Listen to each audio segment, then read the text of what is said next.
Om Swastiastu, Rahajeng Semeng, saudara-saudara sekalian. Terima kasih kepada Romo Effendi dan juga saudara Agnes yang sudah mengundang saya sehingga saya bisa bertemu dengan teman-teman di Budayana Buddhist Center di Denpasar ini, walaupun tentunya secara virtual. Ya. Dalam kesempatan ini, saya ingin menceritakan sebuah dongeng tentang seorang tunawisma, katakanlah begitu, yang pekerjaannya hanya meminta-minta. Setiap hari dia berharap belas kasihan orang, dan apa yang dapat kemudian digunakan untuk makan, memenuhi kebutuhannya pada hari itu.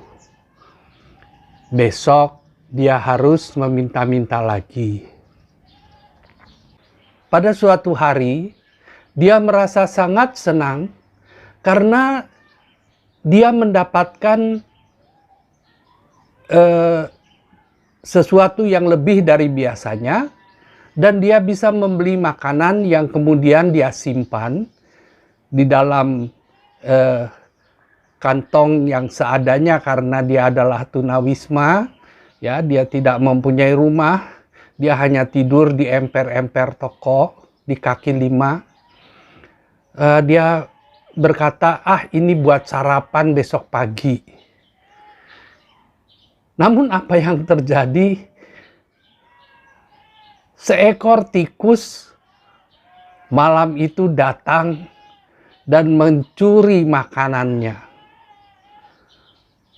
Tunawisma ini sangat terkejut dan kemudian dia berkata kepada tikus, "Aduh tikus, kenapa kamu ngambil makanan dari saya?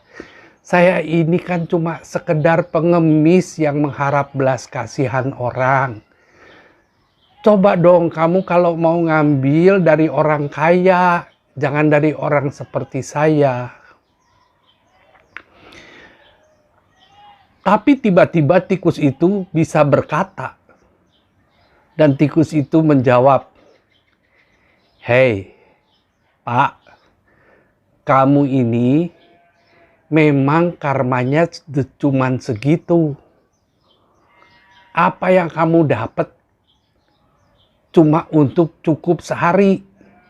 Kamu nggak akan bisa lebih dari untuk sehari. Rezeki kamu tuh nggak bisa lebih. Karena memang sudah begitulah nasib kamu. Karma kamu." Wah, mendengar itu, pemuda sebetulnya tunawisma tapi dia masih muda ya. Pemuda tunawisma itu merasa kesal dan kemudian dia ingin mempertanyakan mengapa dia sampai mempunyai karma yang sedemikian.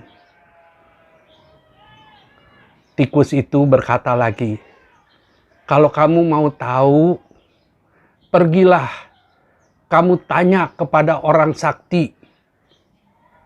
Ya, ini nanti dia akan bisa menjawab." Maka keesokan harinya, pemuda tunawisma ini kemudian berjalan kaki mencari orang sakti yang bisa menjawab pertanyaannya.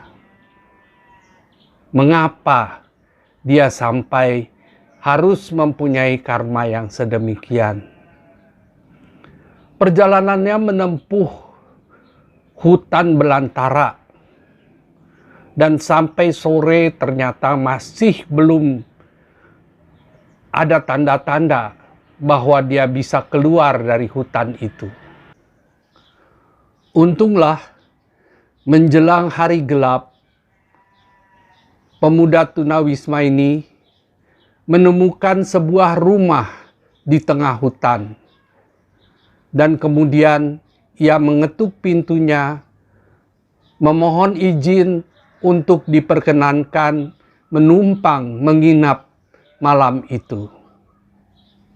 Pemilik rumah, sepasang suami istri, merasa kasihan dan memberinya makan malam yang hangat, kemudian mengizinkan pemuda tunawisma ini untuk tidur di teras rumah mereka. Keesokan harinya, ketika berpamitan, suami istri ini bertanya, "Sebenarnya kamu ini siapa dan mau kemana? Mengapa sampai tengah malam berkeliaran di hutan?" Dan pemuda tunawisma ini menjawab apa adanya. Mendengar itu, suami istri ini kemudian berkata, "Oh, kalau kamu nanti ketemu dengan orang sakti yang kamu cari, tolong dong kami titip satu pertanyaan.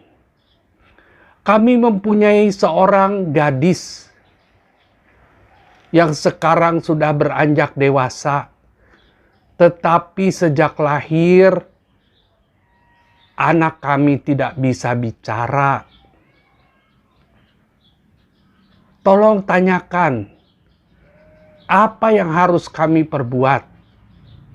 Pemuda tunawisma ini menyatakan sanggup untuk meneruskan pertanyaan tersebut, berjanji dia akan menanyakan kepada orang sakti kalau sudah ketemu.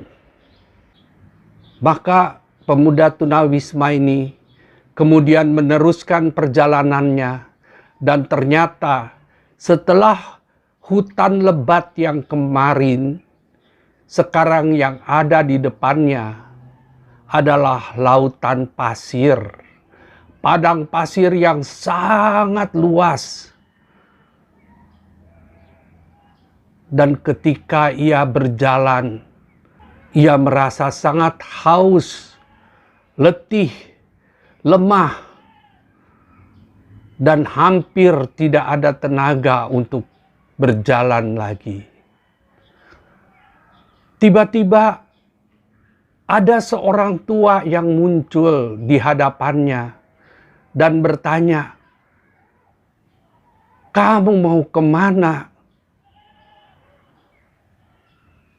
Pemuda tunawisma ini menyampaikan ceritanya, dan ia berkata, "Tolong, saya perlu minum." Orang tua yang tiba-tiba muncul itu memegang sebuah tongkat, dan kemudian tongkat itu dipukulkan ke tanah. Tiba-tiba dari tanah keluarlah air yang berlimpah dan segar, sehingga pemuda ini bisa minum sepuas hatinya dan kembali merasa segar. Ketika pemuda tunawisma itu berpamitan untuk meneruskan perjalanan, orang tua yang baik hati itu meminta tolong kepadanya. "Nak, tolong ya, nanti kalau kamu bertemu dengan orang sakti itu, tolong tanyakan, kapan saya bisa jadi dewa?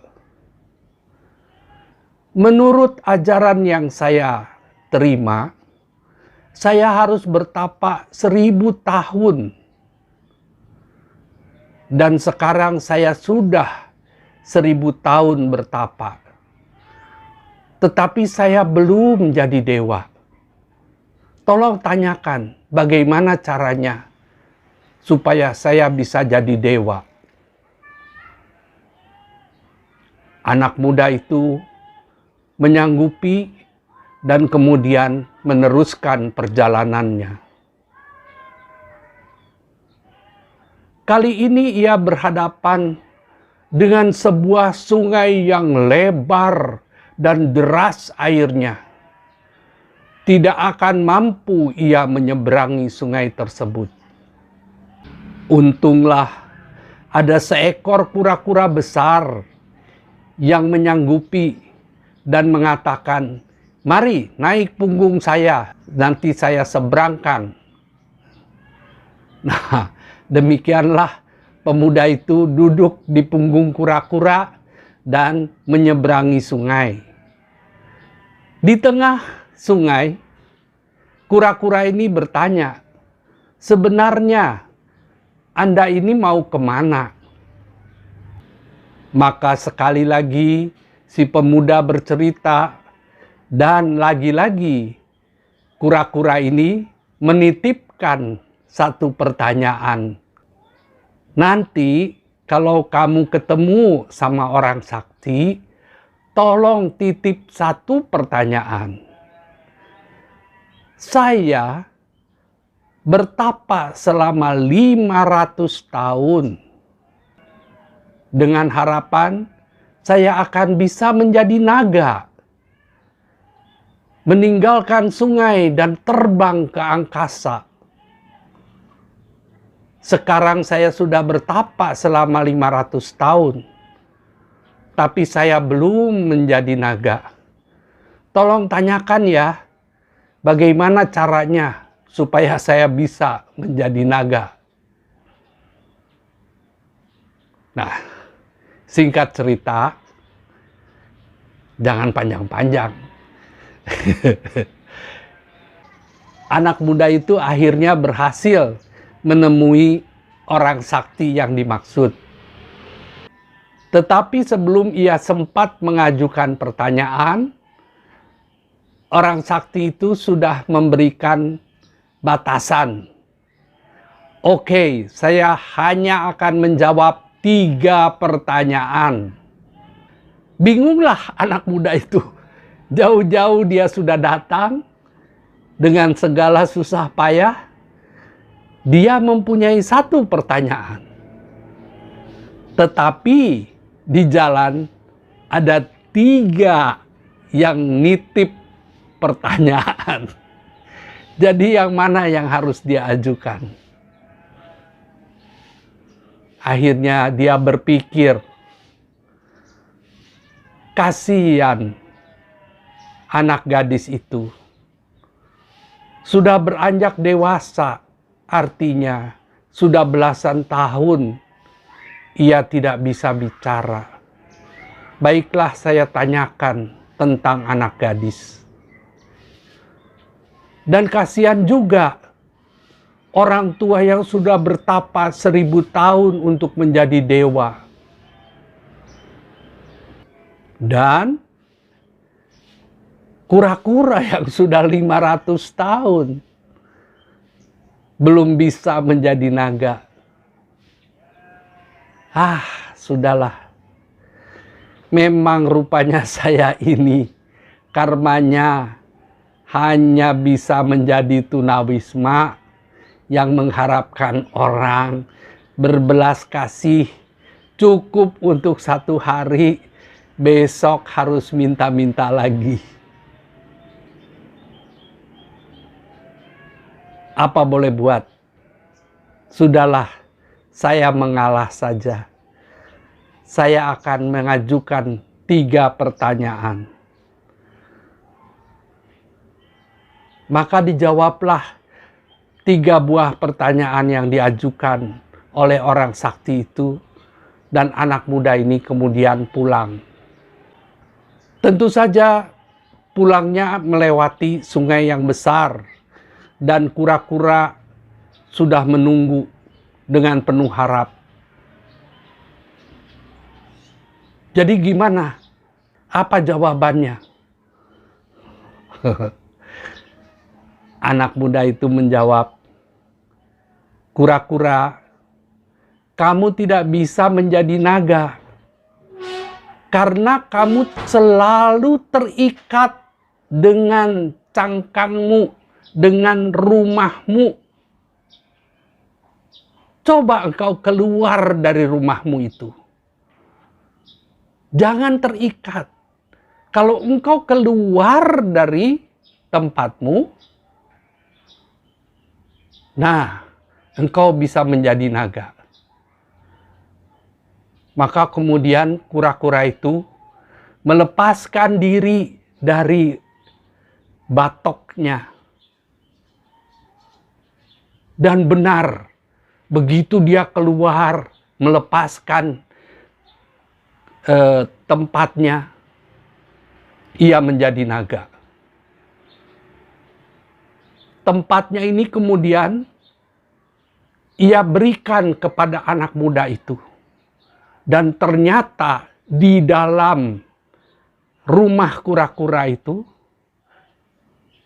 ada permata mutiara yang nilainya mahal-mahal sekali dari dalam sungai. Sehingga anak muda yang tunawisma itu sekarang menjadi kaya raya. Dengan menyimpan hartanya baik-baik, ia kembali menuju tempatnya, melewati padang pasir, dan bertemu dengan orang tua yang membawa tongkat. Orang tua itu bertanya, "Jadi bagaimana caranya supaya saya bisa menjadi dewa?" Anak muda itu berkata, "Menurut orang sakti yang saya tanya, kakek ini terlalu terikat pada kekuasaan tongkat kakek yang bisa melakukan apa yang kakek inginkan. Kalau kakek melepaskan tongkat, maka kakek bisa menjadi dewa." Ternyata benar. Tongkat dilepas, kakeknya jadi dewa. Tongkat itu diserahkan kepada anak muda itu. Sekarang anak muda ini yang tadinya tunawisma, pertama dia sudah kaya, kemudian sekarang dia mempunyai power, mempunyai kekuatan untuk menciptakan apa saja yang dia inginkan.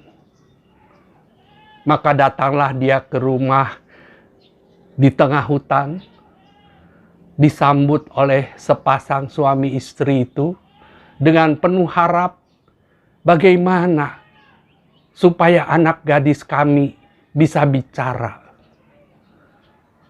Anak muda itu berkata, "Menurut orang sakti yang saya temui, anak gadis ibu dan bapak bisa bicara kalau dia bertemu dengan jodohnya. Dan tepat pada saat itu, anak gadis tersebut keluar dan berkata, ini kan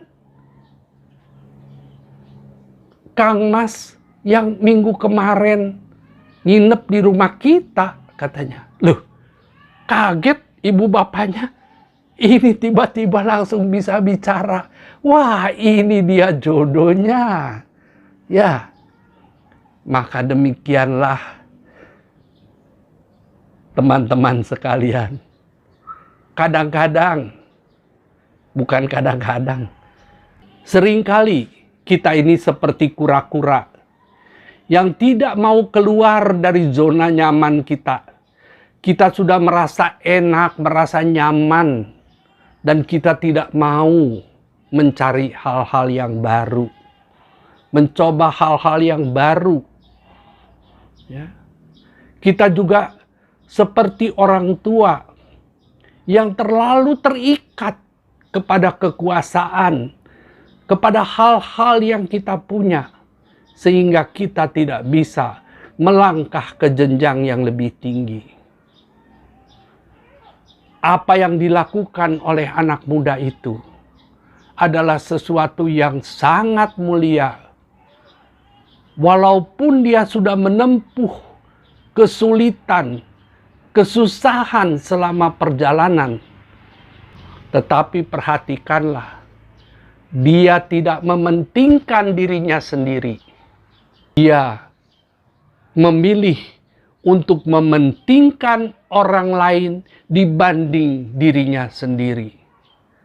Sebenarnya dia mempunyai satu pertanyaan yang ingin dia tanyakan, tetapi dia ikhlas, dia rela melepas kesempatannya dan lebih memperhatikan kepentingan orang-orang lain, kepentingan anak gadis, kepentingan orang tua, kepentingan kura-kura. Justru dengan kesediaan untuk menolong orang-orang lain, maka akhirnya dia mendapatkan harta yang berlimpah, mendapatkan kekuasaan, dan menemukan kebahagiaan di dalam hidupnya. Ya. Salam bahagia dari Ki Ananda dari Bogor. Sampai jumpa. Dumugi Rahayu Sareng Sami. Om Santi Santi Santi Om.